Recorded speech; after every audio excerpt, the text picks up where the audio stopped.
लाभ आहे त्या माता भगिनींच्या अकाउंटला डायरेक्ट डीबीटी हा करायचा आहे। त्यामुळे कुठल्याही पद्धतीची चिंता नसावी। या उलट बजेट हा 43,000 कोटी आहे। आम्ही ज्या वेळेला ही योजना प्रस्तावित केलेली होती त्यावेळेला राज्यातील 2.5 कोटी महिला माझ्या माता भगिनींना या योजनेअंतर्गत लाभ मिळेल असा प्राथमिक हा आमचा अंदाज निश्चितपणाने होता। आज तगत आमच्याकडे 1,40,00,00,000 पेक्षा जास्ती अर्ज हे प्राप्त झालेले आहेत विभागाकडे आणि ज्या स्थानिक सगळ्या शासकीय यंत्रणा आहेत त्या माता भगिनींच्या अकाउंटला डायरेक्ट डीबीटी हा करायचा आहे। माझे आपल्या माध्यमातून राज्यातील सर्व माता भगिनींना मला आश्वासित करायचे की याला लागणारी संपूर्ण तरतूद ही राज्य सरकारने केलेली आहे। अर्थ विभागाने या संदर्भामध्ये कुठलाही कधीही आक्षेप घेतलेला नाही। लागणारा जो निधी आहे साधारणपणे या वर्षाला लागणारा जो निधी आहे याची तरतूद ही अर्थ विभागाने निश्चितपणाने केलेली आहे। त्यामुळे कुठल्याही पद्धतीची चिंता नसावी। या उलट मी आपल्या माध्यमातून सांगेन की आम्ही ज्या वेळेला विभाग म्हणून ही योजना प्रस्तावित केलेली होती त्यावेळेला आम्ही 21 ते 60 हा वयोगट प्रस्तावित केला होता।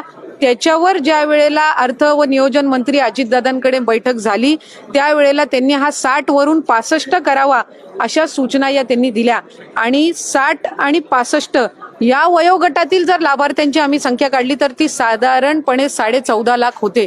त्याच्यामुळे उलट त्यांच्या सूचनेनुसार 14.5 लाख लाभार्थ्यांची संख्या वाढली, ती कमी झालेली नाही आणि कुठलाही आक्षेप कधी घेतला गेलेला नाही। जी तरतूद केली जावी ती निश्चितपणाने केली गेलेली आहे। आरोप करतायत की या योजनेमुळे इतर सगळ्या योजना बंद पडतील, शेतकऱ्यांना कर्जमाफी द्यायची ती पण केवळ या योजनेच्या प्रसिद्धीमुळे किंवा या योजनेसाठी सरकार इतर योजनांकडे डोळे झाकतं। जर खऱ्या अर्थानं विरोधकांना शेतकऱ्यांना कर्जमाफी द्यायची इच्छा असती तर ती त्यांनी त्यांच्या पदाच्या कार्यकाळामध्ये पण दिली असती।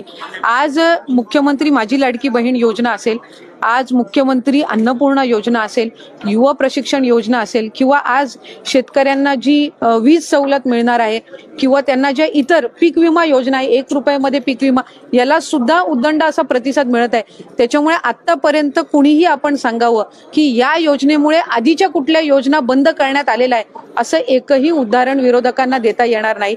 संजय गांधी निराधार योजना असेल, तुमची वयोश्री योजना असेल, ह्या सगळ्या आधीसारख्या कार्यरत आहेत। त्याच्यामुळे कुठलीही प्रचलित योजना किंवा चालू असणारी योजना बंद करून ही योजना राबवण्यात आलेली नाहीये।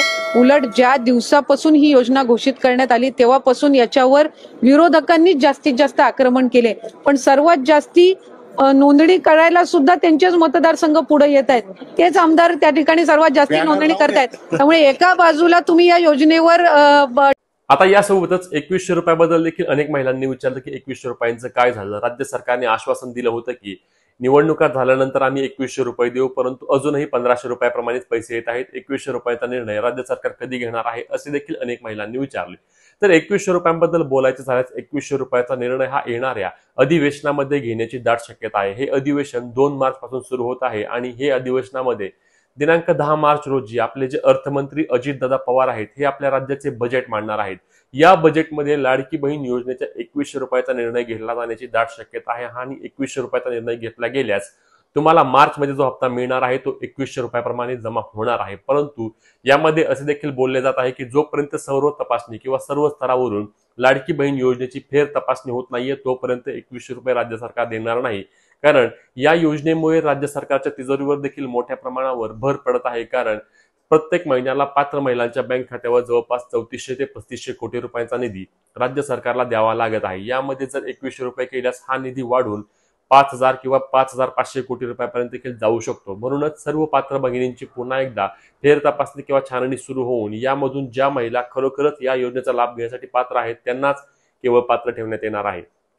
काही मीडिया रिपोर्टनुसार असे देखील सांगितले जात आहे की 40 लाख महिला या योजनेमध्ये आतापर्यंत बाद होत आहेत। म्हणजेच की जवळपास लक्षात घ्या तुम्ही 2,50,00,000 किंवा 2,40,00,000 महिला या योजनेमध्ये आजवर पात्र होत्या। यामधून जर 40 लाख महिला बाद झाल्यास हा आकडा 2 कोटींवर येतो। यामध्ये देखील अजून काही निकषांची तपासणी केली गेल्यास यामध्ये अजून देखील महिला बाद होऊ शकतात आणि यामधून ज्या महिला या योजनेचा लाभ घेण्यासाठी खऱ्या पात्र आहेत, ज्या अटी होत्या त्या अटींमध्ये व निकषांमध्ये संपूर्णपणे पात्र असणाऱ्या महिलांनाच या योजनेमध्ये 2100 रुपये मिळतील। ज्या महिलांनी चुकीच्या पद्धतीने लाभ घेतला आहे त्यांच्याकडून वसुलीस राज्य सरकार कुठल्याही प्रकारे करणार नसल्याचे देखील राज्य सरकारद्वारे आणि महिला व बाल विकास विभागाद्वारे देखील स्पष्ट करण्यात आलेले आहे। परंतु एक मात्र खरं आहे की ज्या महिलांनी चुकीच्या पद्धतीने लाभ घेतला आहे त्यांना यापुढील पैसे राज्य सरकारद्वारे दिले जाणार नाहीत।